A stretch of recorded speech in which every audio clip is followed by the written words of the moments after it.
I am teacher of physics. Okay, today या आज हम लोग बात करते हैं थर्मोडायनेमिक पे। हमारा ये बेसिकली थर्मोडायनेमिक क्या है, तो देखते हैं हमारा ये थर्मोडायनेमिक क्या है। थर्मोडायनेमिक क्या है? थर्मोडायनेमिक हमारा हीट और टेम्परेचर में क्या कॉन्सेप्ट है इसके बारे में इंफॉर्मेशन देता है, और साथ साथ में inter conversion of heat and other forms of energy. Heat को हम एनर्जी के अदर फॉर्म में कन्वर्ट करते हैं। ये तो हमारा हुआ बेसिकली थर्मोडायनेमिक क्या है। हीट को एनर्जी के दूसरे फॉर्म में या अदर फॉर्म में कन्वर्ट करते हैं। अब हमारा ये समझ में आया बच्चों आपको ये क्या है? ओके, अभी हम बात करते हैं थर्मोडायनेमिक वेरिएबल की। तो देखो हमारा ये थर्मोडायनेमिक वेरिएबल्स क्या है। टेम्परेचर हुआ, प्रेशर हुआ, वॉल्यूम हुआ, ये हमारा थर्मोडायनेमिक वेरिएबल्स है, या कह सकते हैं थर्मोडायनेमिक पैरामीटर हुए टेम्परेचर, प्रेशर और वॉल्यूम। ठीक है, तो आपको पता चला ना थर्मोडायनेमिक वेरिएबल्स क्या है, थर्मोडायनेमिक बेसिकली क्या है। ठीक है, अभी देखो हमारा एक ये दो देखो, हमें एक क्वेश्चन सॉल्व करना है थर्मोडायनेमिक पे। बेसिकली क्या है, ये thermodynamic system is taken through the cyclic process ABCDA, find the net work done. देखो ये हमारा एक ग्राफ दिया हुआ है प्रेशर वर्सेस वॉल्यूम में, ये हमारा पीवी डायग्राम है।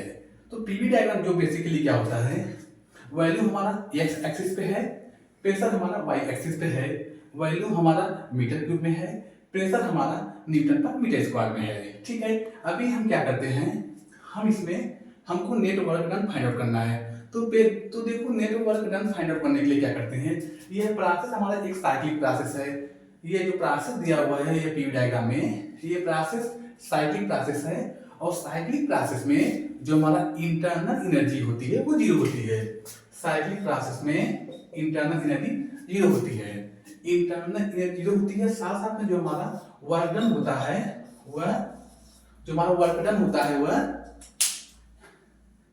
वह इक्वल होता है हीट के। ठीक है, जो हमारा वर्क डन होता है वह जस्ट इक्वल होता है heat given to the system के। ये आपको समझ में आ गया, यहाँ इंटरनल एनर्जी जीरो है और हमारा ये वर्क डन ये इक्वल है heat given to the system के। आपको समझ में ये बातें आएंगी। ठीक है, अभी देखो बातें, अभी हम आते हैं इस ग्राफ पे। एक ग्राफ हमारा बेसिकली क्या है, ए और बी। ए भी हमारा ग्राफ है, ए भी हमारा पाथ है। ये पाथ हमारा बेसिकली क्या है, ये हमारा एक्सटेंशन कह सकते हैं, या कह सकते हैं पॉजिटिव एक्स एक्सिस में कह सकते हैं, या इसे कह सकते हैं ये जो हमारा पूरा प्रोसेस है ये क्लॉकवाइज में है। तो क्लॉकवाइज में ये प्रोसेस है, इसका मतलब जो आपका ये वर्क डन होगा ये होगा पॉजिटिव। ठीक है, ठीक है, अभी जो हमारा ये पाथ, ये जो हमारा पाथ, ये ए बी पाथ है बेसिकली। वो पाथ क्या है, यहाँ देखो ए बी पाथ में हमारा यहाँ ये प्रेशर कांस्टेंट है, वैल्यू हमारा 4 to 8 इंक्रीज कर रहा है। पाथ ए बी में प्रेशर कांस्टेंट है, वैल्यू हमारा इंक्रीज कर रहा है। वॉल्यूम इंक्रीज करने की वजह से टेम्परेचर भी हमारा इंक्रीज किया, हमारा टेम्परेचर भी इंक्रीज किया। टेम्परेचर के इंक्रीज करने से हमारा ये जो हमारा हीट एनर्जी है, जो हमारा ये हीट एनर्जी है, हीट एनर्जी क्या हो जाएगा, वो पॉजिटिव हो जाएगा। हीट एनर्जी पॉजिटिव होने का ये मीन है कि पाथ ए बी में जो आपका heat absorbed by the system और heat absorbed by the gas, A B path में यहाँ हीट एब्जॉर्ब होगी। आपको बात समझ आई, जो हमारा पाथ ए बी पाथ है यहाँ हीट हमारी एब्जॉर्ब होगी। ओके, अभी हम बात करते हैं बीसी पाथ में। जो हमारा ये बेसिकली बीसी पाथ है, बीसी पाथ में आप देख रहे हैं ये वाला, ये आपका वर्टिकल एक्सिस जो है, जो आपका वर्टिकल पार्ट है, यहाँ वॉल्यूम कांस्टेंट है, वॉल्यूम कांस्टेंट है। यहाँ प्रेशर आपका, यहाँ ये आपका B to C pressure decrease कर रहा है। प्रेशर डिक्रीज करने की होने की वजह से टेम्परेचर भी डिक्रीज किया। टेम्परेचर डिक्रीज होने की वजह से हमारा जो हीट एनर्जी है वो नेगेटिव होगी। हीट एनर्जी नेगेटिव होने का यह मीन है कि हीट एनर्जी नेगेटिव होने का मीन ये है कि जो आपका बीसी पाथ में जो आपका इसमें क्या heat energy release by the gas का सिस्टम। बीसी जो हमारा ये बीसी पाथ है, बीसी पाथ में heat release by the gas और heat release by the system.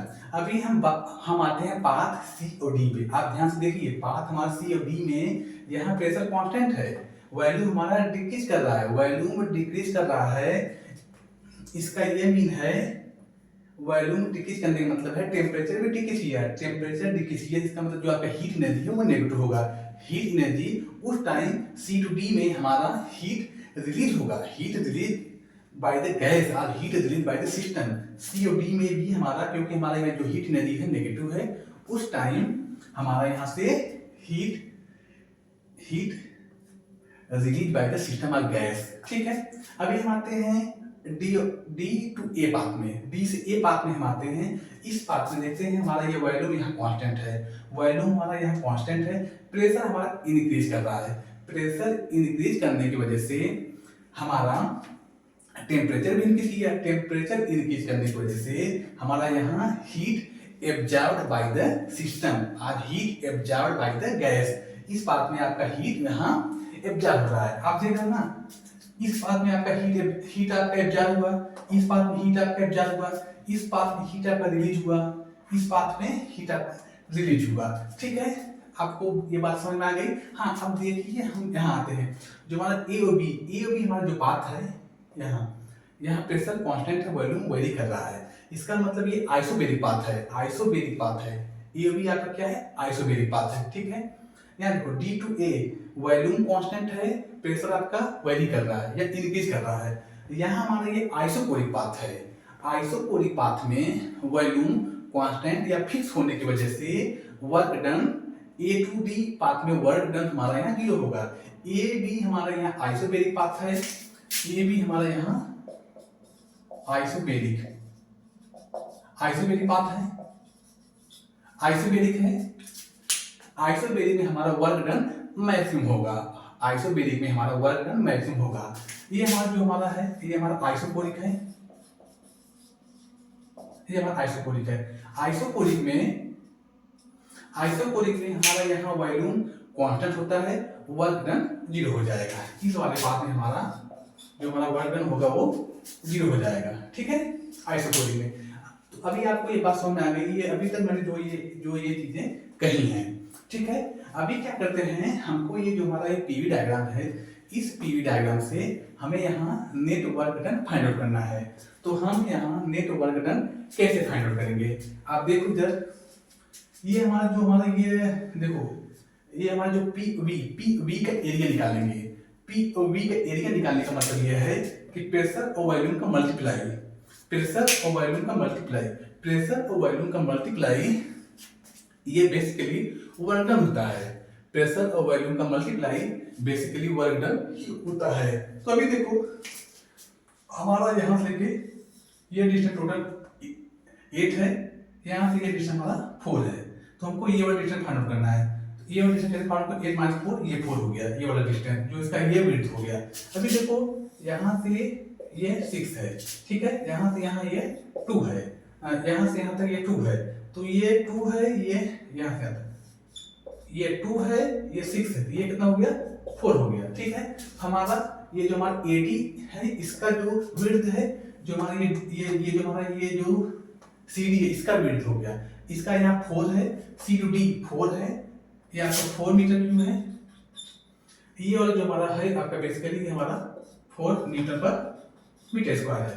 तो देखते हैं अभी ये और AD सेक्शन है, ये हमारा जो हमारा ये CD सेक्शन है, इसका मल्टीप्लाई आप देखते हैं P इंटू डेल्टा V, ये हमारा बेसिकली आपका वर्क डन होगा। ये वर्क डन आइसोबैरिक के केस में होगा। तो देखो इधर अभी क्या करते हैं, P हमारा यहाँ कितना 4 है, 4 न्यूटन पर मीटर स्क्वायर, और साथ साथ में देखते हैं जो हमारा ये वॉल्यूम है वो 4 मीटर क्यूब है। ये मीटर स्क्वायर, ये मीटर क्यूब, ये मीटर स्क्वायर बटा 1 मीटर ऊपर बटा 16 न्यूटन मीटर। ये जो न्यूटन मीटर होता है आप जानते हैं, ये होता है 16 जूल। ये हमारा नेट वर्क डन हुआ।